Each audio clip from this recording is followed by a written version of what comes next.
Malaysia போயிருந்தப்ப என்ன பண்ணேன் அப்படின்னா இது கூட பேசியிருப்பேன். கத்திரிக்காய் இருக்குல்ல, அதில் விளக்கு போட்டிருக்காங்க.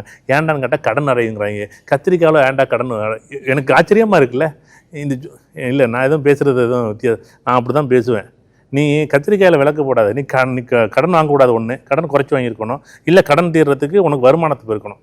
நீ இவ்வளோ கடன் இருக்குன்னா நீ இவ்வளோ வருமானத்தை வாங்கியிருந்தீங்கன்னா இதை திட்டமிட்டு இருந்தால் இது திட்டமிட முடியாது தான். இது திட்டமிட முடியாது தான். ஆனாலும் இந்த மேசராசிக்காரர்கள் இங்கே வருமானத்தை என்ன பண்ணணும், இவ்வளோ கொண்டாங்க, கடனே இல்லாமல் போய்டும் கிடுக்கிடுங்க. இந்த திராசு மாரி தான். ஒரு பக்கம் நீங்கள் அந்த கல்லை ராசிகளில் ஒரு பக்கம் திராசில் ஒரு பொருளையும் ஒரு பக்கம் திராசில் கல்லையும் வச்சிங்கன்னா சமமாக இருக்கணும்.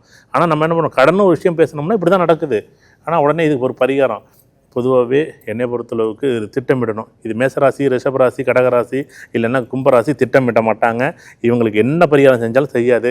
மற்ற ராசிக்காரர்களுக்கு கடன் அழகாக தீரும். அதை விட்டு 2026 மற்ற ராசிக்காரங்கள் மிதுனமோ, சிம்மமோ, கன்னியோ, துலாமோ, விருச்சகமோ, தனுசோ, மகரமோ, மீனமோ இவங்களுக்கெல்லாம் கடன் சார்ந்த விஷயங்கள் கொஞ்சம் கொஞ்சமாக, நான் ஒரு 10 லட்சம் அடைச்சிருக்கேன், இந்த வருஷம் ஒரு 1.5 லட்ச ரூபா 2 லட்ச ரூபா அடைக்கிறதுக்கு எனக்கு ஒரு வாய்ப்பு இருக்குது அப்படின்னா இது தீரும். நீங்கள் இதுக்காக போய் 4:30 மணிக்கு எழுந்திரிக்க வேண்டாம், 5 மணிக்கு எழுந்திரிக்கா, நீங்கள் என்ன உழைச்சாலும் 2.5 லட்சம் 2 லட்சம், நீங்கள் ஒரு 10 லட்சம் வாங்கினா 2.5 லட்சம் அடைச்சிட முடியும். 20 லட்சம் வாங்கினா 5 லட்ச ரூபா அடைச்சிட முடியும் 2026.